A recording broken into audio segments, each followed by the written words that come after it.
ছেড়ে দে নৌকা মাঝি যাবো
গান এবং বাজনা এটা এমন একটা জায়গার মধ্যে দাঁড়িয়েছে। অনেকে বলেন আমাদের সমাজে, অনেকে বলেন হারাম, অনেকে বলেন এটা জায়েজ নয়, অনেকে বলেন এটা ফাসিক। এটা বিভিন্ন মতাদর্শের ভিতরে এই গান এবং বাজনাটা চলছে। আমার মনে হয় যদি এটা হারাম হয়ে থাকে, আমার মনে হয় না আপনারা এই গানটা শুধু বাউলের মুখে শুনেছেন। আমি ইউটিউবে, টুইটারে, ফেসবুকে অনেক অ্যাকাউন্টে অনেক জায়গায় দেখেছি সেই গানটা মধুর সুরের গান। অনেক আলেম ওলামারা ওয়াজের স্টেজে করে থাকে।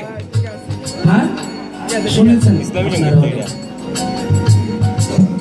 তো আমি বলবো যারা এটা নিয়ে দ্বিধা এবং দ্বন্দ্ব চড়াচ্ছেন, এমন অবস্থা আপনারা করবেন না। কারণ গান জ্ঞান এবং কুরআন, কুরআনে যাহা বলে তাহা গানের ভিতরে, তাও ওই যে শাহবাজ সরকার একটা গান বলেছেন, যে গান শুনেছেন নবী ইয়াসিন ইয়াসিন, সুগানের স্বাগত মমিন মমিন, একটা গানের ভিতরে রয়েছে। আকাশটা কাঁপছিল। তো গান হলো দুই প্রকার। সুগানে যদি আপনি আসতে পারেন তাহলেই আপনার এটা জায়েজ হবে, না হয় আপনার জন্য এটা হারাম হবে।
ছেড়ে